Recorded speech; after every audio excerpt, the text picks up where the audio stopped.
welcome to the first lecture in this year's summer school. And you are all very special people. And you're very special people because you have noticed that plants are interesting. And you will probably be in universities surrounded by people who are somehow or other unaware of the fact that plants are interesting, despite the fact that they are biologists. And those of us in the plant science community spend a lot of time scratching our heads over why it is that some of the most astonishing organisms on the planet seem to be of no interest whatsoever to a large number of our colleagues. And I have come to the conclusion that the answer to that question can be quite well illustrated by this movie, which I'm going to play. This is an amoeboid stage of a slime mold. So it's a single-cell slime mold. That's at the end, that you can see here, is the tip of a pipette that is going to be putting cyclic AMP into the medium, which is a chemoattractant for the slime mold. So if we play this movie, you can see that the slime mold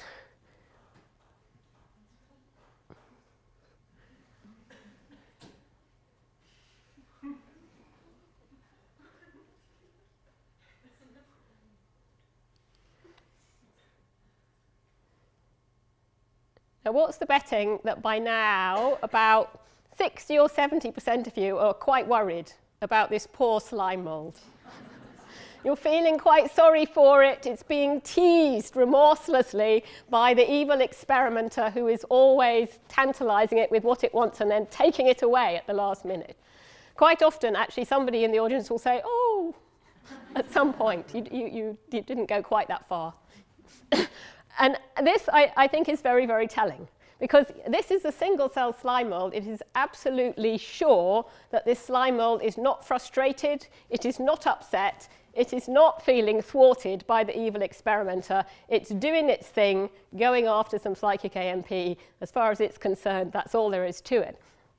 But we are heavily invested in this behavior because it looks to us exactly like the kinds of things we do.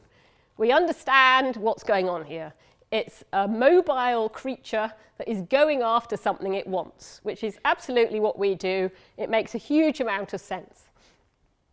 The problem is that plants, as an independent evolution of multicellularity on the planet, are also going after what they want, hell for leather, in exactly the same way. But what they want is so spectacularly different to what we want, and the way they go after it are so different to the ways that we go after it, we find it very difficult to relate to what a plant is doing. And because of that, many people think they're not doing anything, because they are totally lacking in imagination. But fortunately, as I've said, you people have seen through that, and you've engaged your imagination, and you know that what plants are doing is extraordinary.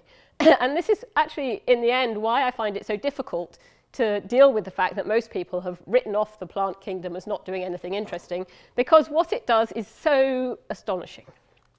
And that is captured, I think, on this slide here. So this is an experiment that you might have come across that was done by this guy, Jean-Baptiste van Helmont, and it is quite often discussed in the context of history and philosophy of science, because it's one of the earliest things that's actually an experiment. It's not a very sophisticated experiment, but it is an experiment. So he took an earthen pot and he put in it 200 pounds of earth, which he dried out in an oven. So he carefully weighed the earth, he moistened it with water, and he put into it a willow shoot, which weighed 5 pounds. When 5 years had passed, in those days you had just 5 years to hang around doing your experiments, you weren't working in the same environment that we are now. When 5 years had passed, he basically took the tree out and weighed it again, and now it's 196 pounds and 3 ounces. And all he'd done was water the pot with rainwater, and then at the end of those 5 years he dried out the earth again and weighed it and found it was basically the same as what he'd put in. So he concluded that 164 pounds of wood and bark and roots had arisen from water alone. And by this apparatus, I have learned that all things vegetable arise directly in an immaterial sense from the element of water alone. Now, we look at that and we fall around laughing and we think it's hilarious. How could he be so stupid? But actually, I don't blame him, because what's really going on is just gobsmackingly astonishing. That willow is, yes, it's made up from some of the elements in water and a little bit of mineral stuff that comes out of the soil, but substantially built out of thin air. It's built out of carbon dioxide. It's not very surprising that he didn't think of that, although rather ironically, he actually later discovered carbon dioxide. So, and didn't, as far as I know, go back to connect the two things up. He was very interested in how matter of one sort changed into matter of another sort, and he discovered carbon dioxide by burning wood. So what this tells us, as I say, is that the things that plants want are so different from the things that we want that you can't even guess that that's what they're doing, even if you're thinking about it quite hard and trying. So what really all every plant wants is some water, which you can guess, carbon dioxide, which is difficult, but we figured it out now, light, which provides the energy for sticking the water and the carbon dioxide together and building all the complex carbohydrates that are around on the planet, some mineral nutrients to decorate those a bit, so you've got some amino acids and that kind of stuff, and of course sex, because everybody wants sex. So this list of things is the list of things that plants want. It looks nothing like the list of things that animals want, because animals cheat by eating plants. So what we need are these really quite complex molecules, complex carbohydrates, amino acids, all of this kind of stuff that plants make, and we just go around hoovering them up. So we have to move to get to the food, which is the plants. The plants build themselves out of these incredibly simple molecules that are freely available in the world, but they are relatively dilute. And so whilst being an animal is all about being a kind of concentrated package that senses things far away and goes and gets them, being a plant is all about surface area. So surface area above ground for light and carbon dioxide harvesting, and surface area below ground for water and mineral nutrients. And as soon as you've got particularly your below ground large surface area, you're in trouble because you can't move. And if you can't move, you have two very serious problems that are illustrated by this vicious predator. So you can't move, and so even a slug is a major threat to life and limb. You can't run away from your predators, and you can't move, so if you're growing in a place with limited resource availability or the weather changes or whatever, you can't get out of the way and go somewhere nicer. So you've got this two kind of part problem. You're a sitting duck, anything can eat you all the time in a changing environment. So you need to have a way to deal with the constantly changing environment using a mechanism, using a regulatory logic that is robust to the fact that almost any part of you might be eaten at any moment. And if you think about that from the context, from the point of view of an animal, we in this situation it would be a disaster. We can adapt a little bit, but not very well to the environment in which we're living. We tend to move somewhere else rather than deal with the changes in the environment locally. And of course, the way we deal with predation is to run away. And we would be in a very poor state if we had to sit there and wait for the lion to come and eat bits of us. It would be bad. So how do plants manage to do this? There are a number of very simple tricks they use which underpin the entire logic of being a plant. And I think it's a really beautiful, really elegant logic, and one of the reasons I'm really excited about being a plant developmental biologist as opposed to an animal developmental biologist is precisely because the logic underpinning the whole system is different because of these dual constraints that plants have. And that difference I find really interesting. So the tricks that plants use are, firstly, that plant development is continuous. So you get to the end of embryogenesis if you're a plant, and you wind up looking like this. This is the section through an Arabidopsis seed. Here are the seed leaves, the cotyledons. Here's the kind of seed stem, the hypocotyl, which will elongate when the seed germinates and push the seed leaves up out into the sun. And here is the root. And so the basic body axes and the basic tissues are established during embryogenesis in the same kind of way that embryos are built in animals, but actually most of the exciting growth and development is post-embryonic, which is in stark contrast to us. When we were born, we had 2 arms and 2 legs and all the rest of it, and mostly what we've done since then is grow. And if we have challenges in our environment, as I've said, we deal with them behaviourally. But if you're a plant, this continuous growth is going on, and so that seedling is germinating, that the hook is opening up, the cotyledons are opening. These are not Arabidopsis, but they look pretty damn similar. And then what's happening is here, at the shoot tip, in the embryo was established a little group of stem cells, just here, and those stem cells are going to be responsible for building the entire rest of the plant, and a similar group at the root tip will make the root. And so this is a tomato shoot apical meristem, whereas this group of stem cells here is growing and dividing and producing the entire shoot. It's building the shoot underneath it throughout the life cycle of the plant. And you can see this dome of cells. It has these typical stem cell-like properties where the divisions are replacing those cells, but at the same time feeding daughters into the periphery of the meristem, where they can form these leaves with this very elegant spiral pattern, which those of you who are doing the development practical, which I think is more or less everybody, will get to think really hard about how does that work. I want to zoom out a little bit more and think about really what this meristem is doing in the context of the whole shoot. And what it's doing is churning out modules. And this is the second key element of how plants solve this dual problem. The first is you develop slowly and continuously throughout the life cycle, so you can change what you do depending on the environment in which you're growing. And the second is you grow in this incredibly modular way with, for example, the shoot apical meristem churning out these kind of chunks, which in cartoon you can think of like this. So here's the meristem, and it's making these leaves at the flank, and in the base of each leaf there's another meristem, an axillary meristem, and then there's a bit of stem. And this leaf, axillary meristem, bit of stem chunk is essentially what the meristem's making, one after the other. These so-called phytomers, churning them out in a highly modular way. And it's this modularity that gives plants the amazing flexibility in their development, and it's an amazing flexibility that involves no unique parts.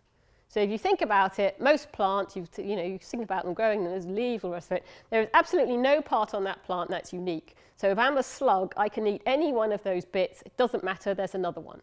And that is in stark contrast to the way that animal bodies are built, where on the whole there are lots of unique parts that if they're damaged, you've had it.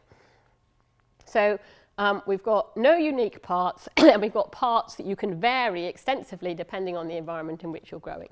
And this slide really illustrates the question that I've spent a lot of time trying to answer as an example of how plants deal with this kind of dual problem of amazing flexibility with no unique parts.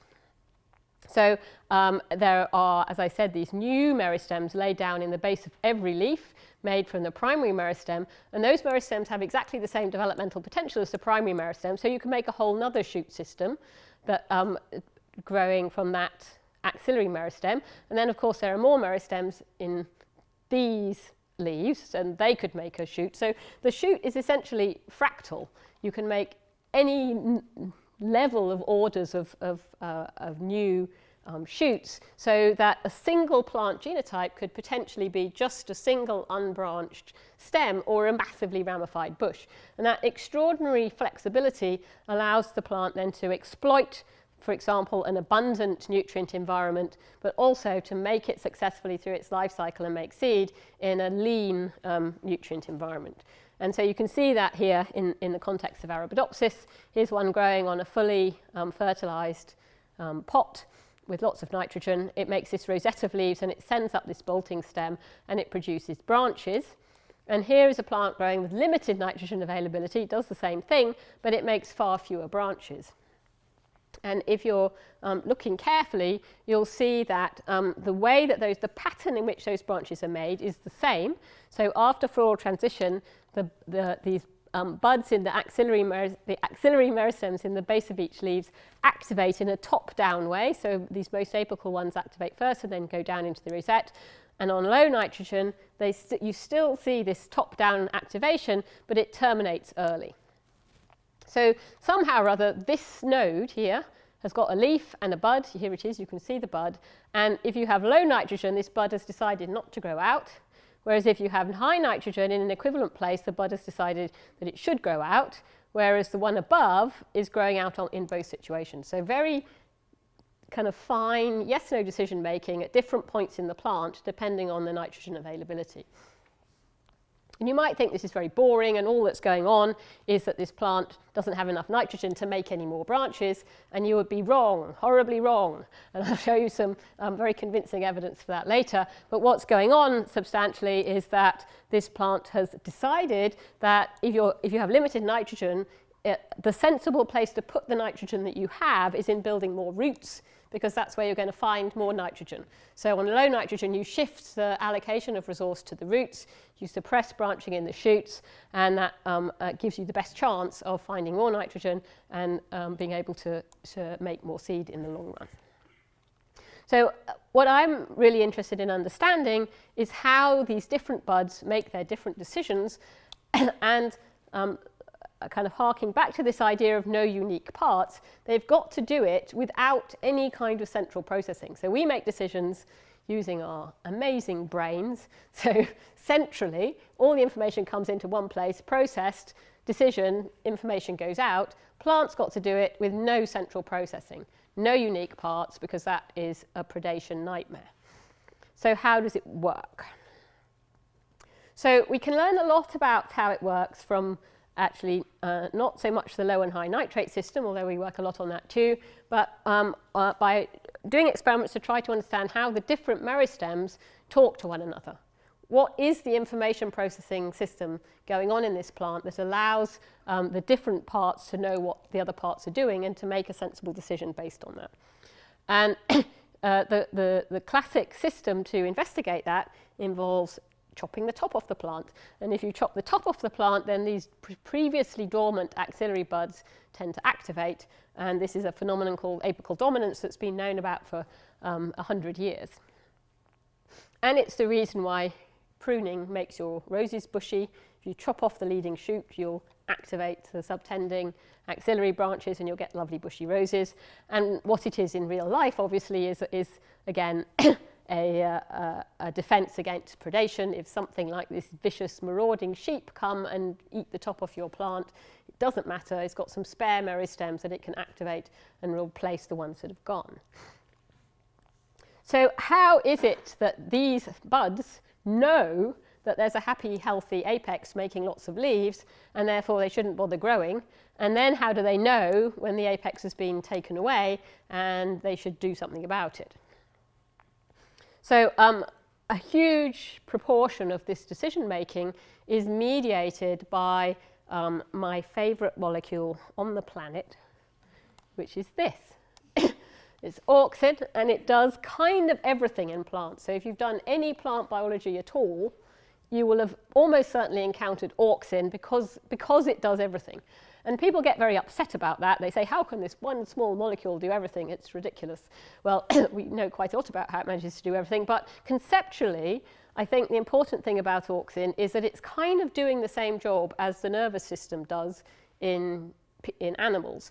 And the nervous system, that's electrical signaling. That's an even more naff, non-specific signal, and that does everything in the context of animal behavior. So the job it's doing is kind of like that. And although I've said it's auxin that does everything, actually the really neat thing about auxin is its extraordinary interaction with its own transport system. And it's the relationship between auxin and its transport that really gives plants this amazing computing power to allow decision making across the plant body that's sensible, with no central control. So what do we know about this transport system? There are quite a lot of different proteins involved in the transport system, but very important amongst them are these so-called PIN proteins. They're called PIN proteins because one of the first ones to be discovered in Arabidopsis, that's called PIN1, which happens to be the one that's labelled here. If you mutate it, the shoot grows as a pin because it has a really hard time making lateral organs. So that's why they're called pins. But that's kind of beside the point for what I want to talk about. The important thing about these pin proteins is that they accumulate in cells in a highly polarized manner, and that polarization is incredibly sensitive to all kinds of different inputs. And so in the main stem, what you can see is that there are a lot of these pin proteins, and they are basally localized on cells associated with the vasculature, and they are involved in transporting auxin unidirectionally down the stem. So the auxin is being made very actively in young expanding leaves. It's being exported from the leaves and transported down the stem in these files of cells with very high levels of PIN1 that are expressed in a very polar way. And this kind of superhighway for auxin transport down the plant is called the polar auxin transport stream. And this is a key player in allowing these different apices to talk to one another. And we know that because if you chop the top off the plant and these buds activate, I've already described, but if you chop the top off the plant and then replace that with a source of auxin, just in some agar or some lanolin or something, then these buds maybe start to go a little bit but will become inhibited. And they will only become inhibited if that auxin can be transported down the plant. So if you put some inhibitor of auxin transport here as well, then these buds are no longer inhibited.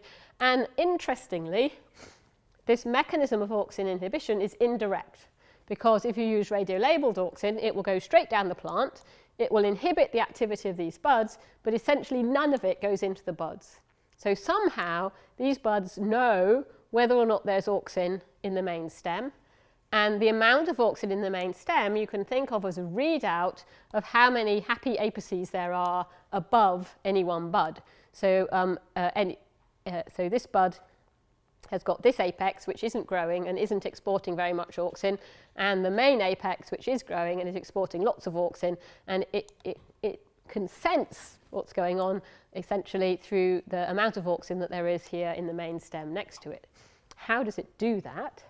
Well, this is where these bizarre and really elegant self-organizing properties of the auxin transport system come into play, through a phenomenon that is called auxin transport canalization, that was put forward as a hypothesis by really a brilliant Israeli plant physiologist called Zvi Sachs, who did a load of incredibly elegant experiments looking at vascular differentiation in plants and how you could manipulate in a spectacular way the paths of vascular differentiation using particular places that you apply your auxin.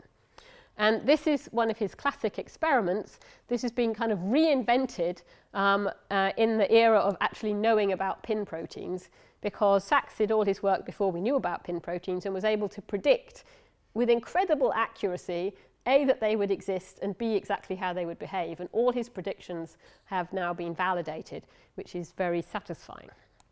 So here's a bit of bean stem, and here is a razor blade that Sachs stuck into the bean stem.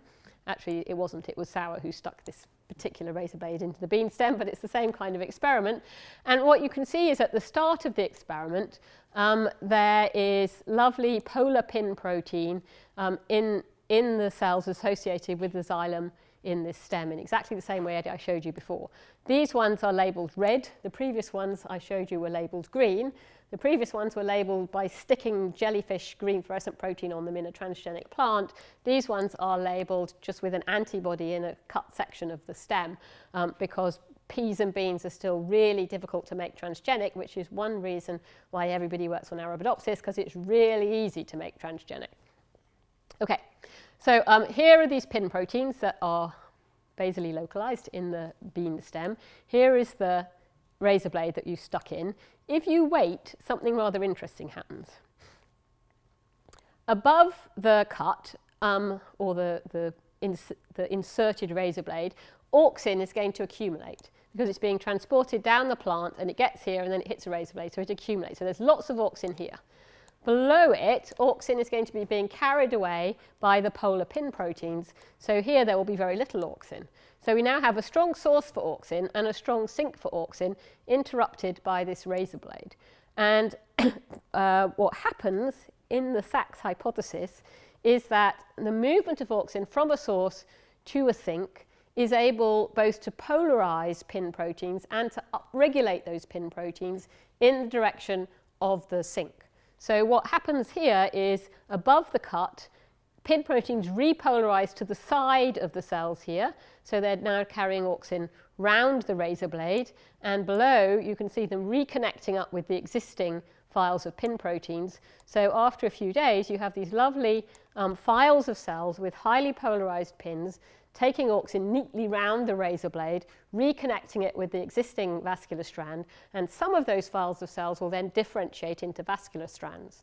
So this is a wound healing mechanism.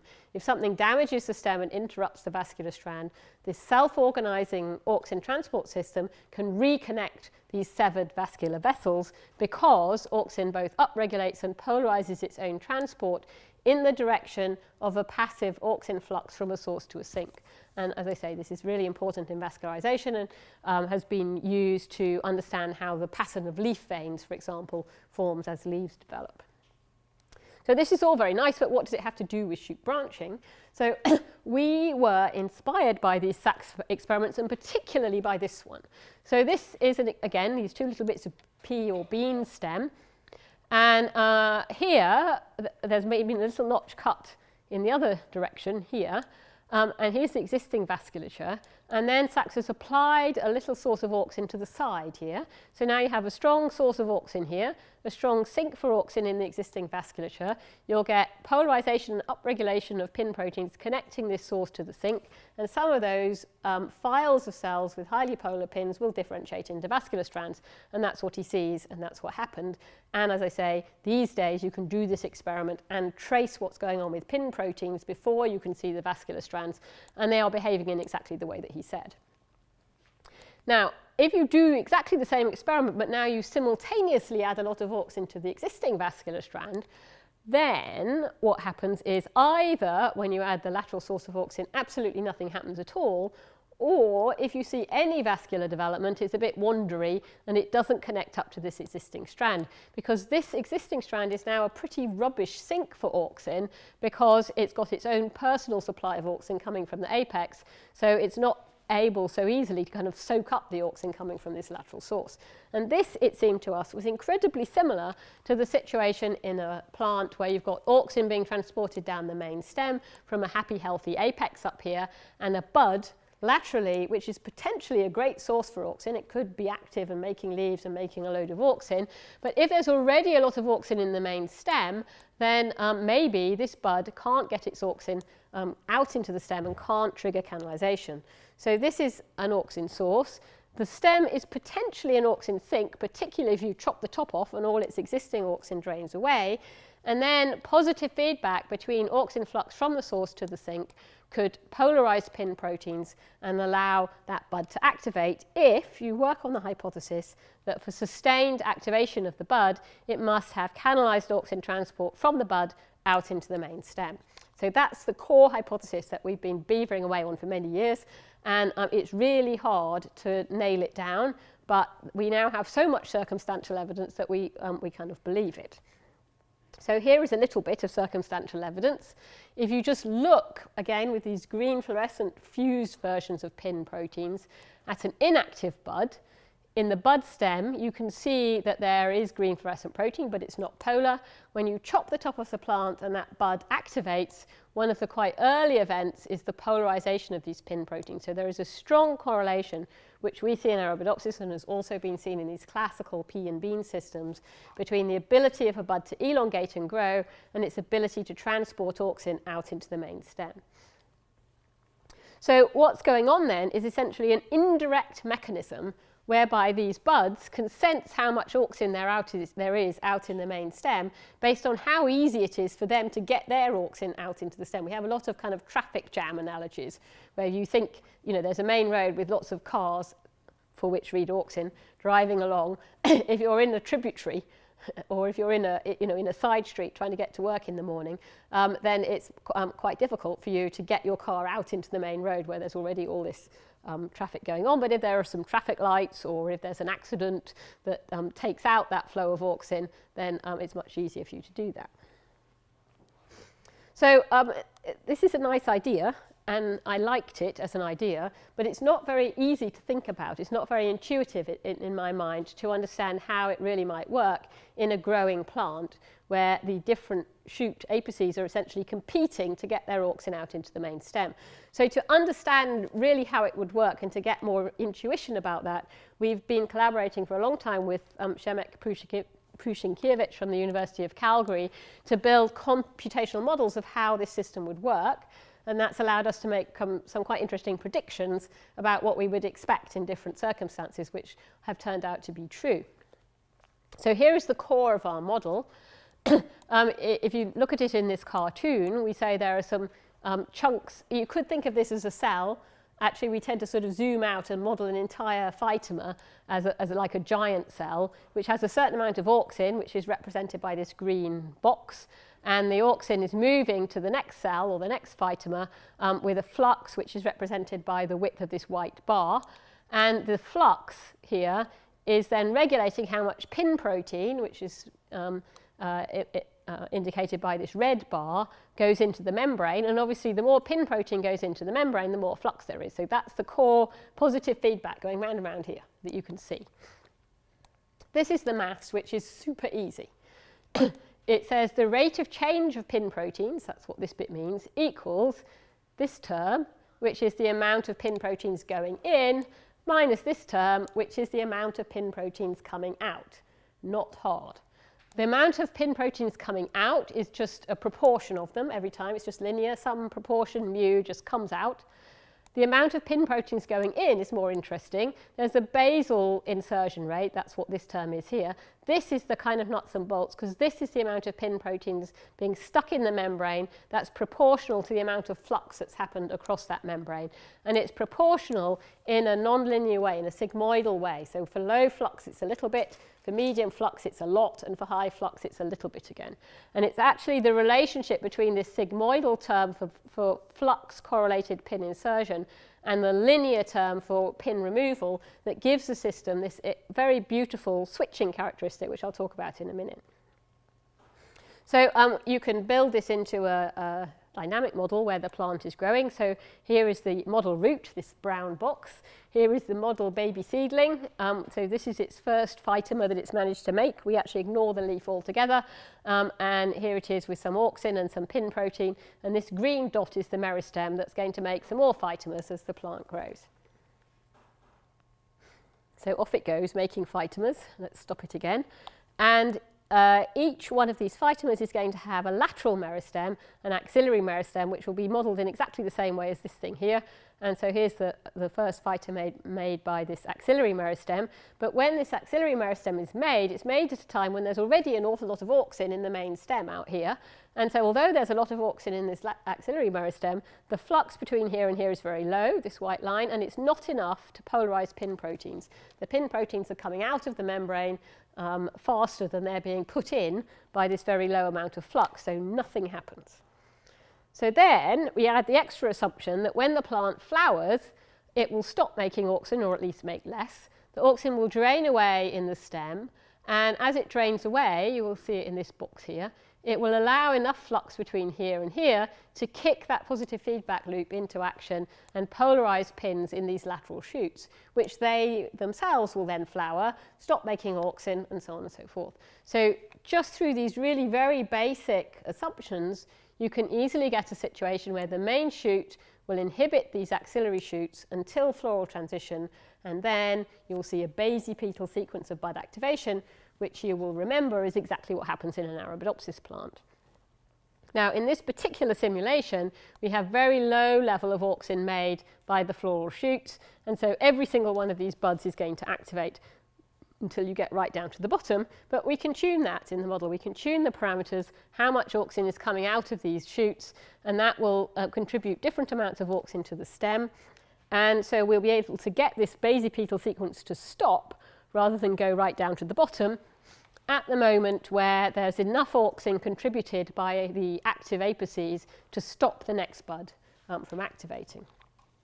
And this whole system works as a switch where buds activate or they don't activate because of this equation that I showed you earlier. So what's plotted on this graph is the change in flux over time against the flux.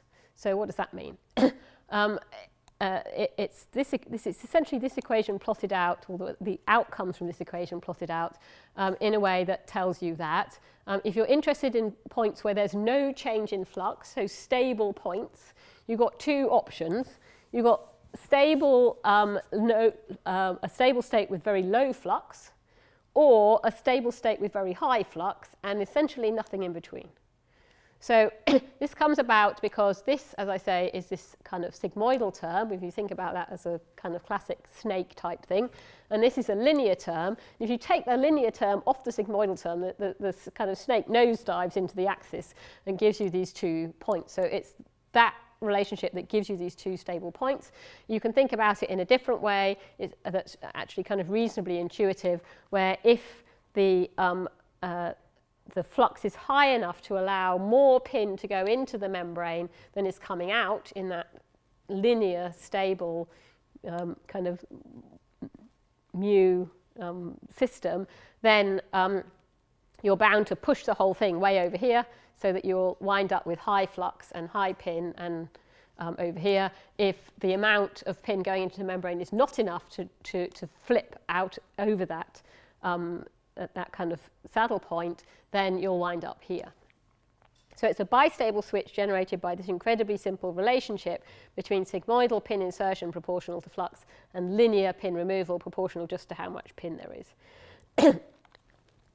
So if you think about this in the context of this shoot branching response to nitrate that I mentioned, basipetal sequence of bud activation that stops at some point, low N, I'm saying it stops higher than on high N.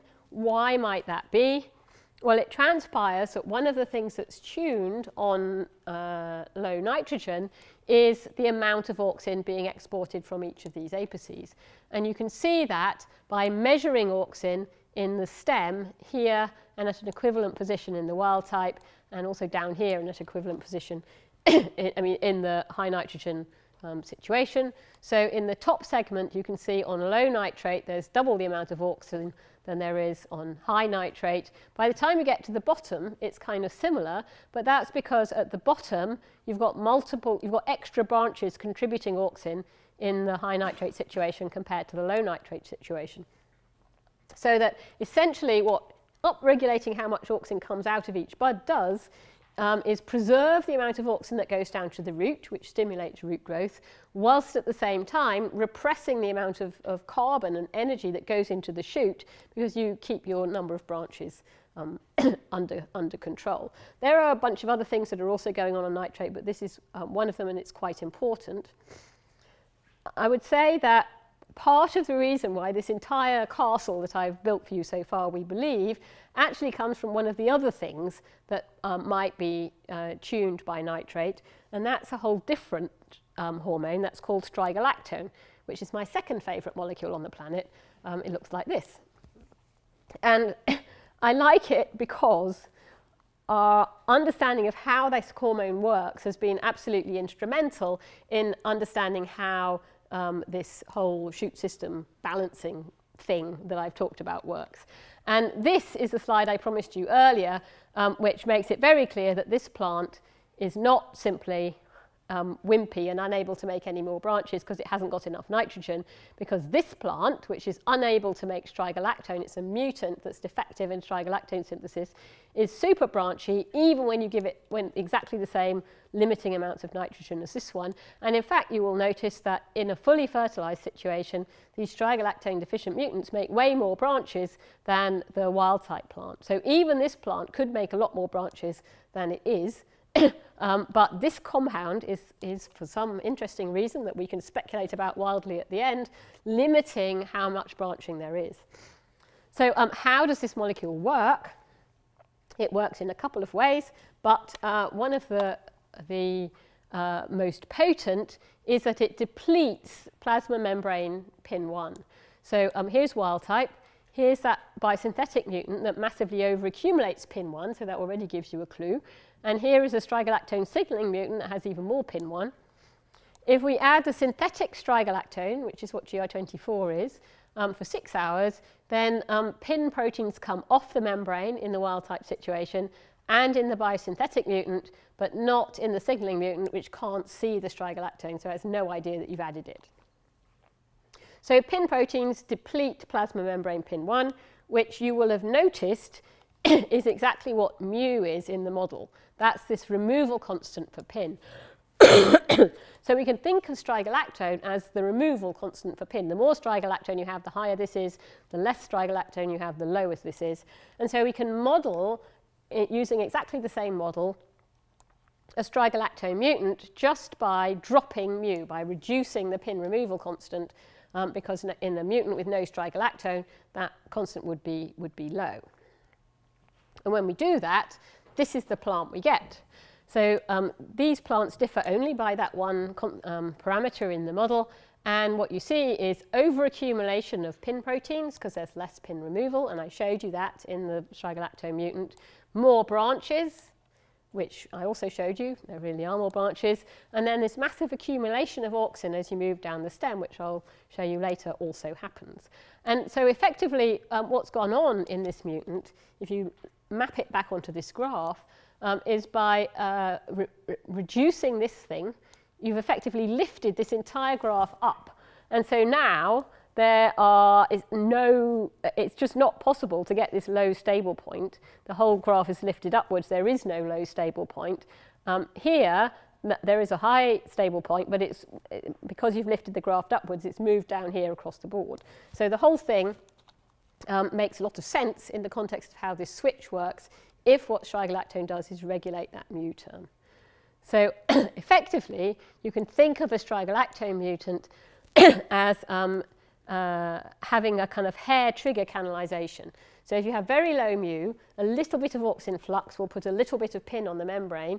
There's no strigalactone, so no PINs coming off the membrane, so then you'll have more flux. So you'll effectively drive that system immediately into the high flux, high PIN, active branch state. And there's very little you can do to keep it in that off state.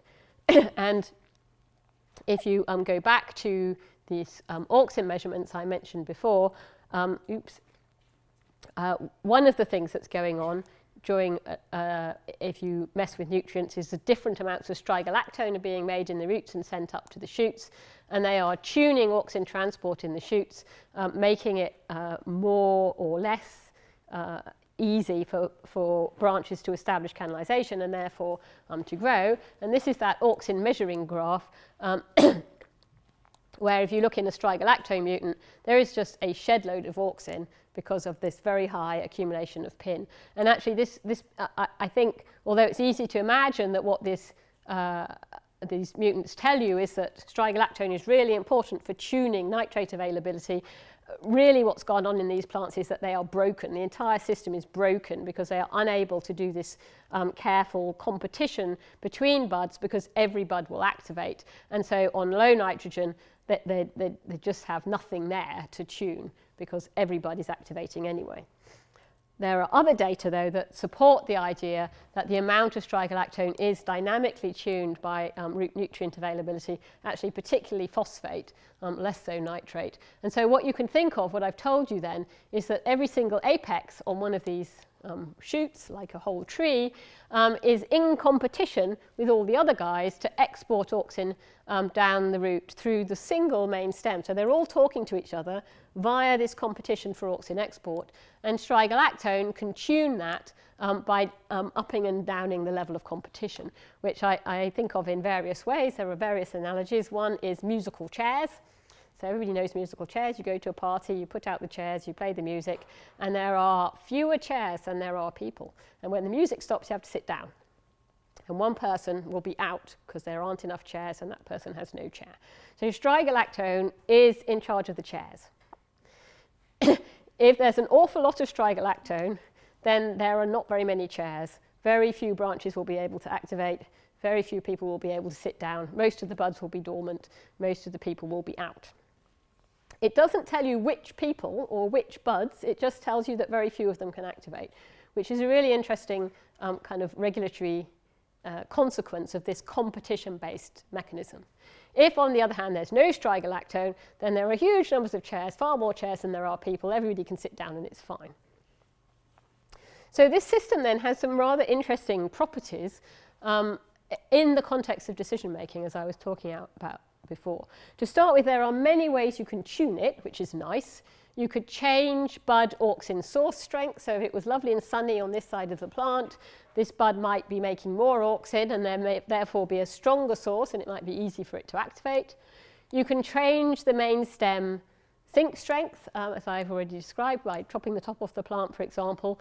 And you can change the dynamics in this feedback loop, which is largely what strigalactone does. It changes the ease with which you can drive yourself through that feedback loop to a canalized versus an uncanalized state. And this means that the whole thing is essentially relative and not absolute. It's about who's the strongest, not who's got more than some threshold amount of something. It involves a lot of dynamics, so it's tunable, but it will equilibrate at steady state, so it's not wild and free. And it allows the integration of systemic information, which could be provided by strigalactone, spreading throughout the plant and making it harder or easier, but also local information like sunshine.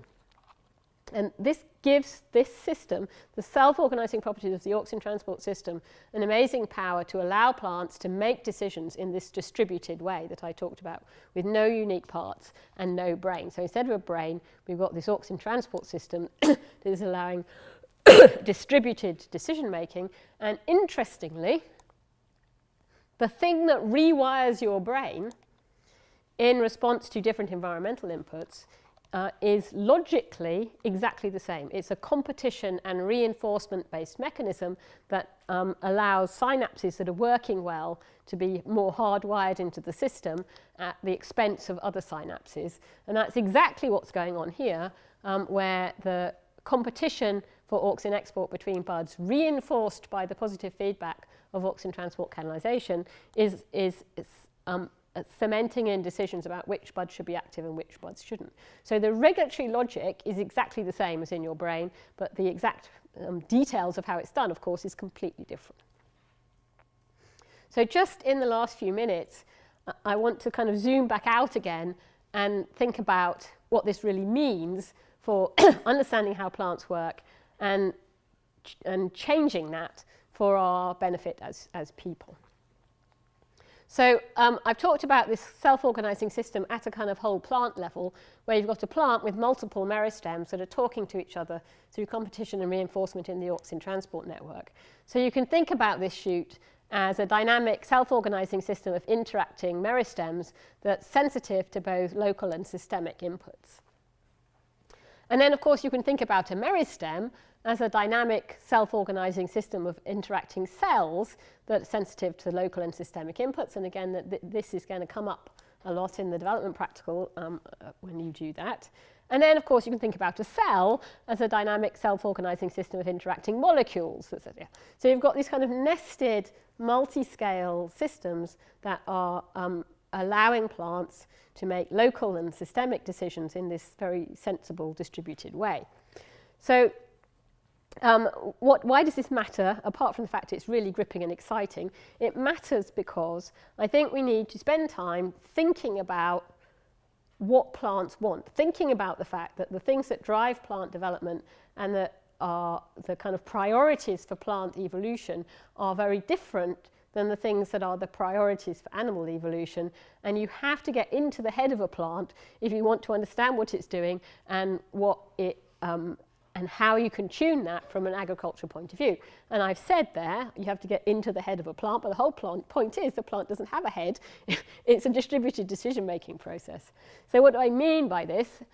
So if you think about natural selection in a plant context, what's going on is resources are being allocated to maximize the number of grandchildren in the face of competition between other plants and unpredictable resource availability. And that's what's driven, as I've described, this very flexible growth habit with tunable development. And then, lots of defenses, distributed decision-making, but also being poisonous and indigestible. Seeds flung off the plant because you can't move. That's another serious problem with lack of moving. And every seed, typically, in a lot of plants, is minimally resourced, so you've got the biggest chance of getting at least some children out there in the world. But in agriculture, we want something altogether different. We want the resources to be allocated to maximise the amount we want to eat, which is quite often the seed. In competition, we actually don't want the competition with the neighbouring plants in the field. We want them all to play nicely together. And we're in charge of the resources, so they don't have to worry about that. And so we'd rather have a less flexible growth habit. We'd like to have delicious, nutritious seed. And the seed we'd like to stay on the plant, and we'd like to have as much in that seed as possible. And so a lot of what's gone on in agriculture is taking out these flexibility mechanisms that plants have. And this is a classic. This is the so-called dwarf wheat varieties that fueled the Green Revolution.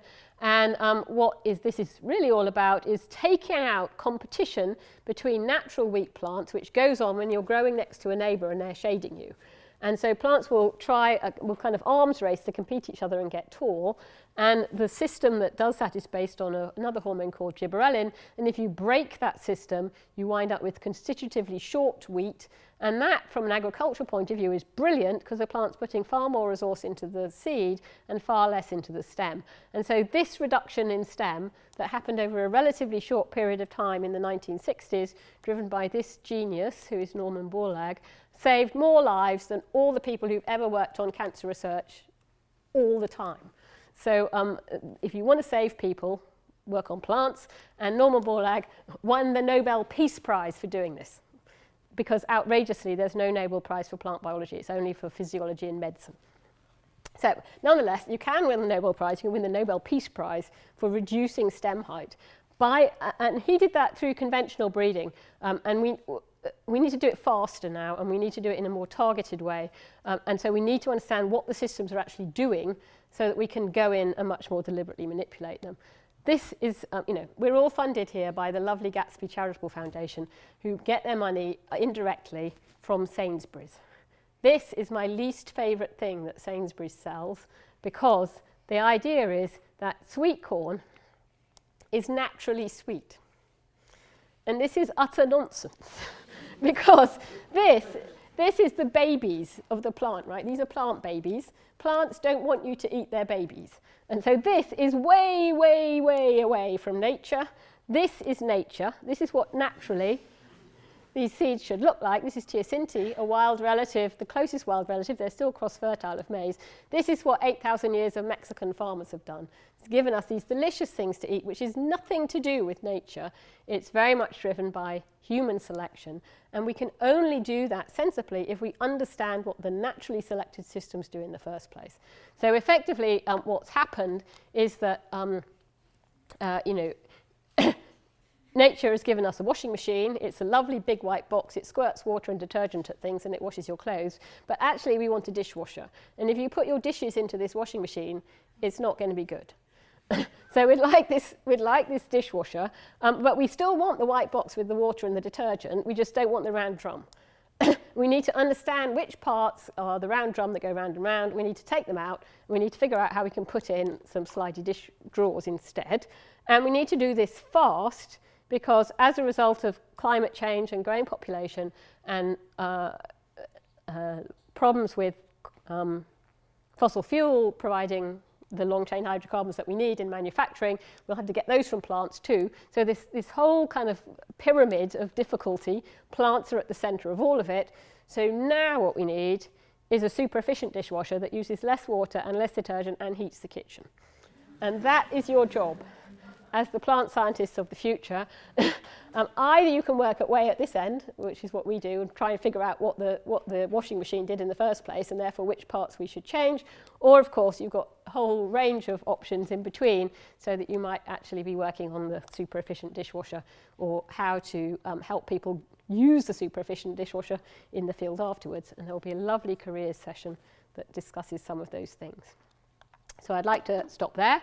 This is my research group. We work in the Sainsbury laboratory, funded by the same lovely foundation that makes the evil sweet corn. Actually, they don't.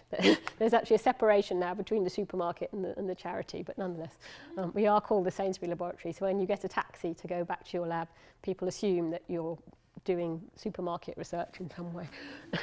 And these are my group, and these are the kind of people who've given me the money to do the work. And thank you for listening.